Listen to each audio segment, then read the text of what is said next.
Merit and demerit of standard deviation ആണ്. So ഇവിടെ standard deviation it's based on all values in a series ആണ്. It's not ignoring any particular value. Clear and definite measure ആണ് and it can be measured from all series.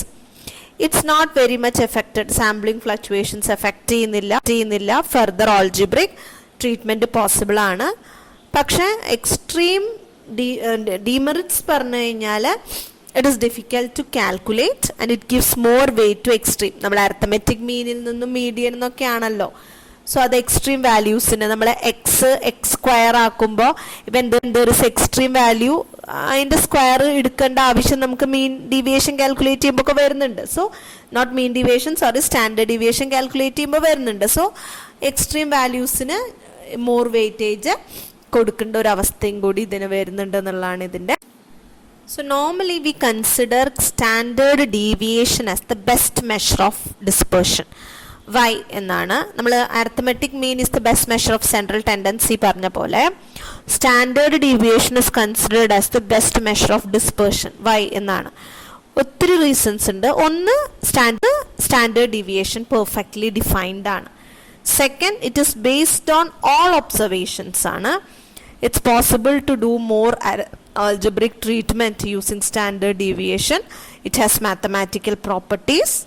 It is not affected by extreme values or sampling fluctuation.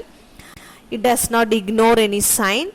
Then it is pala groups and it is possible to find the standard deviation of different groups. നമ്മളിപ്പോൾ കണ്ടില്ലേ, batsman A, batsman B, അങ്ങനെ നമുക്ക് പല ഗ്രൂപ്പിൻ്റെ standard deviation കാണാം. അതുകൊണ്ട് തന്നെ using the coefficient of variation which is based on standard deviation different groups അല്ലെങ്കിൽ ഡിഫറെൻറ്റ് സീരീസിന് നമുക്ക് എഫിഷ്യൻസിയും കൺസിസ്റ്റൻസിയോ അങ്ങനെയൊക്കെ കമ്പയർ ചെയ്യാം.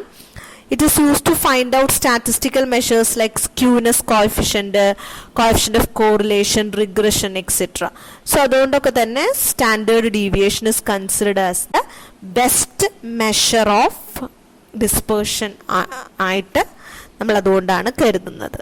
ഓക്കെ, സോ ഇൻ ഷോർട്ട് നമ്മൾ ഇതിൽ പഠിച്ചത് എൻറ്റയർ മെഷേഴ്സ് ഓഫ് ഡിസ്പേർഷൻ ആണ്.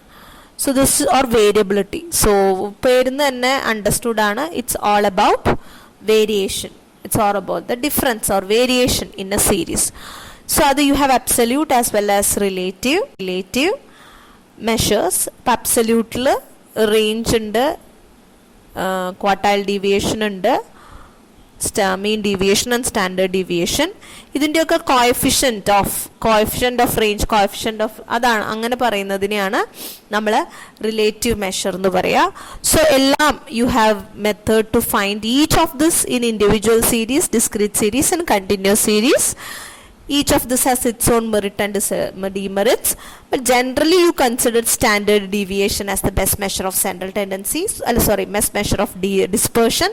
So why എന്താണെന്നുള്ള റീസൺ ഉണ്ട്. സോ എൻറ്റയർ ഈ ഒരു മെഷർ ഓഫ് ഡിസ്പേർഷനിൽ നമുക്ക് ഇത്ര കാര്യങ്ങൾ മാത്രമേ പഠിക്കാനുള്ളൂ. So that's it.